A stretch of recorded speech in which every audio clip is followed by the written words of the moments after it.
అప్పుల బాధలు వెంటాడుతున్నాయా? అయితే 6 JVR వారి జాతిరత్నాలు ధరించండి. Hi sir. హలో. సార్ ఒక చిన్న డౌట్.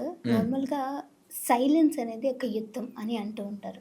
అంటే ఒక మనిషితో మనకు ఆర్గ్యుమెంట్ అయినప్పుడు ఆయన దగ్గరికెళ్ళి మనం దాన్ని కన్వే చేసుకుంటం ఇంపార్టెంటా? లేదు అనంటే సరే వదిలేసేయ్ అని సైలెంట్‌గా ఉండడం ఇంపార్టెంటా? లేదంటే అసలు నువ్వేంటి, వాట్ యు ఆర్ అనేది అక్కడ డిఫైన్ చేసుకోవడం కరెక్టా? ప్రూవ్ చేసుకోవడం కరెక్టా? చాలా వెరీ ప్రొఫౌండ్. చాలామంది ఇంట్లలో సఫర్ అవుతుంటారు. సో మేబీ ఈ వీడియో వల్ల కొంచెం హెల్ప్ అవ్వచ్చు. ఇది లేయర్ బై లేయర్ ఎలా. ఫస్ట్ సైలెన్స్ అనేది డిఫైన్ చేసుకోవాలి.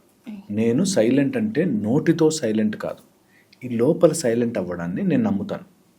ఫస్ట్ థింగ్ ఏంటంటే నేను అరవలేక నోరు మూసుకుని ఉండడం కాదు.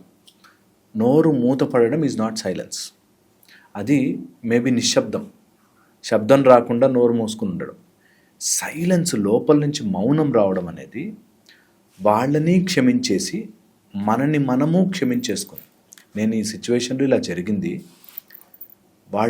వాళ్ళకి ఒక అస్తిత్వం, ఒక లైఫ్ ఉంటుంది, వాళ్ళ ఆలోచన విధానం వాళ్ళకు ఉంటుంది, వాళ్ళు ఎలాగైనా మాట్లాడుకోవచ్చు, చేయొచ్చు.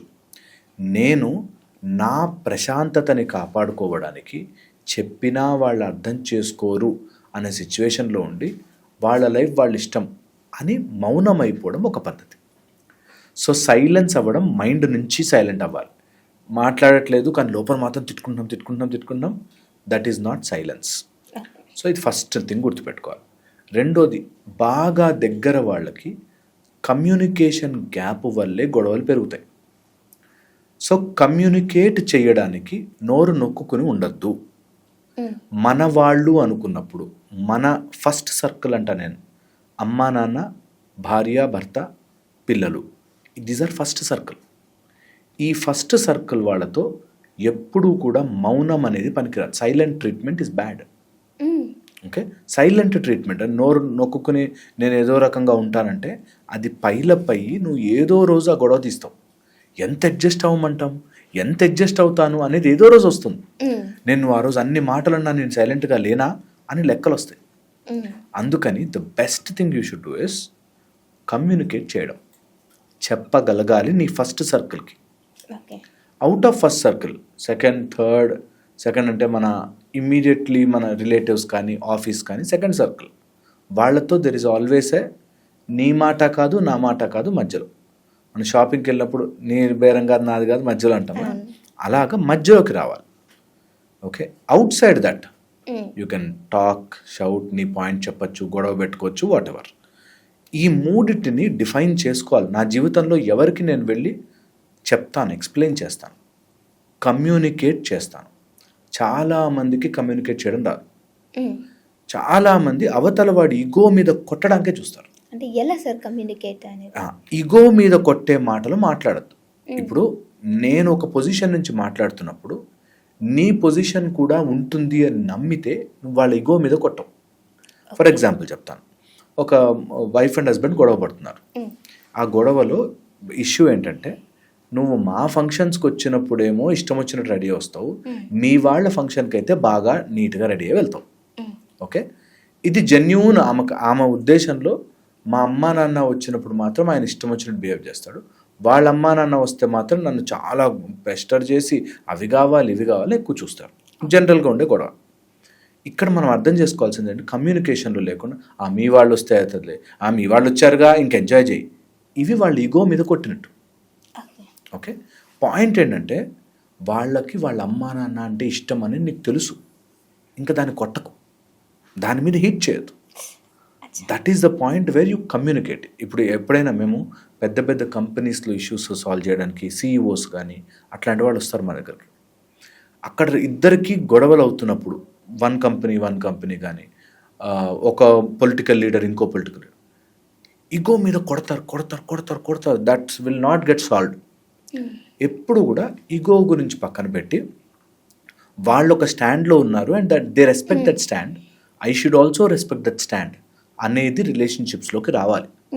సో ఇప్పుడు నాకు తెలిసిన ఒక ఫ్రెండ్, ఒక అబ్బాయి నాన్ వెజ్ తినడు, వీడు వెజ్జే తింటాడు, నాన్ వెజ్ తినడు, వీడికి నాన్ వెజ్ అంటే చాలా ఇష్టం. ఇందులో 24 hours మెసేజ్ల రూపంలోనో లేకపోతే స్టేటస్ల రూపంలోనో నాన్ వెజ్ ఎంత గొప్పదో ఇదే ఉంటుంది 24 hours. నాన్ వెజ్ తిన్నవాడంత ఇట్లా చూసావా B12 డెఫిషియన్సీ అంట అని ఏదో ఒకటి పంపిస్తుంటారు. యు నో దట్ అది వాళ్ళకి ఇష్టం. నిజంగా ఏదైనా చెప్పాలి అనుకుంటే డోంట్ హిట్ దట్. ఆ పాయింట్ మీద కొట్టకుండా అరౌండ్ మంచిగా చెప్పచ్చు, కన్వే చేయొచ్చు.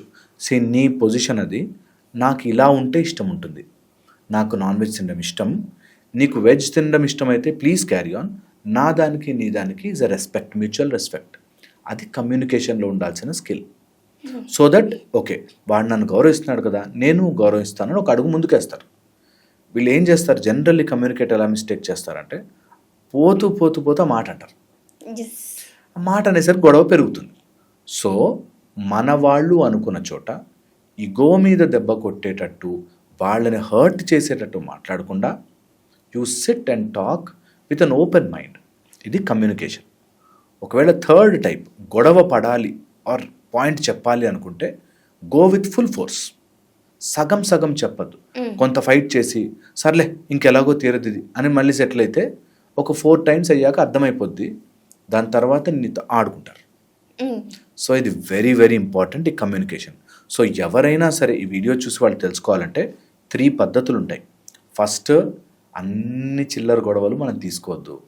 Keep your mind out of non sense. So ఎవరితో అయినా పెద్ద గొడవ అవుతుంది, వాడు మూర్ఖుడు, వినడు మాట, అన్నెసరీ థింగ్. చాలామంది నార్సిస్టిక్స్ ఫ్యామిలీస్లో ఉన్నప్పుడు నేను చెప్తా అన్నెసరీ వాళ్ళతో మార్చలేము. కొంతమంది నిజంగా మారరు. వాళ్ళని మార్చాలనే ప్రయత్నం చేసి 10 years కష్టపడి నువ్వు మార్చినా నీ 10 years పోయాయి. 10 years కష్టపడి వాళ్ళని ఇట్లా చేసి అట్లా చేసి మార్చినా నీ 10 years పాడిపోయి. మరి ఎలా సార్ వాళ్ళని మార్చలేక వాళ్ళ దగ్గర మనం ఉంటే ఇబ్బంది యూ గ్రో. పడలేక? వాళ్ళ దగ్గర నేను అదే అంటున్నా, నువ్వు వాళ్ళ దగ్గర ఉండాలి అనుకుంటే టైం వేస్ట్ చేయకు. ఇంకా వాళ్ళు మార్చే టైం వేస్ట్ చేయకు. తప్పించుకో తిరుగు. లేదు వాళ్ళ దగ్గర ఉండాల్సిన పరిస్థితే ఉండి కానీ రోజు ఫైట్ అవుతుంది, communicate. Second thing communicate. See you I respect your boundary, I have my boundaries. Communicate. ఒక రోజులో మారరు వీళ్ళంతా కూడా. ఒక రోజులో నీ బౌండరీ అర్థం చేసేసుకోరు. But keep on pushing your boundaries. ఇది నా బౌండరీ అట్లా. థర్డ్ వచ్చేసి when you go hard fight hard. ఒకసారి యుద్ధం మొదలయ్యాక ఇంకా గట్టిగిచ్చేసేయాలి. సో అలాగా you have to decide on what is your fight. ఎక్కడ నేను సైలెంట్గా ఉండాలి, ఎక్కడ నేను వైలెంట్గా నేను చేయాల్సిన సాధించాలి అనేది డిసైడ్ చేసుకోవాలి. ఇందులో మోస్ట్ ఇంపార్టెంట్ సైలెంట్ అంటే మైండ్ని సైలెన్స్ చేయాలి. ఇక్కడ ఎంతసేపు ఆలోచిస్తే, ఈ మాట ప్రఫౌండ్ థింగ్ నేను చెప్పేది, నోరు మూతపడి ఇక్కడ ఎంత ఆలోచిస్తావో అంత త్వరగా అలసిపోతావు, ఓడిపోతావు. ఈ మాట అందరూ గుర్తుపెట్టుకోండి. ఎప్పుడైనా మౌనమే మీకు ఆప్షన్ అయితే ఇక్కడ లోడ్ తగ్గించుకోండి, గెలుస్తారు. ఇక్కడ ఎంతసేపు మీరు మైండ్లో పెట్టుకుంటారో ఓడిపోతారు. ఇది ఫ్యాక్ట్. ఇది నమ్మి తీరండి, ఇది చేసి చూడండి. 1 month 41 days దీక్షలాగా చేయండి. నేను చెప్పింది 41 days 60 days 2 months దీక్షలా చేయండి. ఎవడెవడు నా లైఫ్లో గొడవ పడేవాళ్ళు, గొడవ పడని వాళ్ళు, ఇప్పుడు ఒక మదర్ సొంత కొడుకు వాడు తాగుబోతు తయారయ్యాడు, వాడు ఇంట్లోంచి డబ్బులు గుంజుకెళ్తాడు, వాడిని ఒకరోజు అరుస్తుంది, 2 రోజు నా కాదు నాన్న అని చెప్తుంది, మళ్ళీ 3వ రోజు వచ్చాక మనతో మాట్లాడదు, అలిగి కూర్చుంటుంది. వాడు మారడు, వాడు కాన్స్టెంట్ ఇంటికి వస్తాడు, డబ్బులు గుంజుకుంటాడు, పోతాడు, తాగుతాడు. ఇలాంటి వాళ్ళతో ఎలా డీల్ చేయాలి ఇప్పుడు మీరు డిసైడ్ చేసుకోవాలి కూర్చొని. ఓకే వీడిని ఇంకా ఎక్కువ రోజులు నేను భరించలేను. ఐ నో పెయిన్ఫుల్, సొంత కొడుకే painful, but it has to go.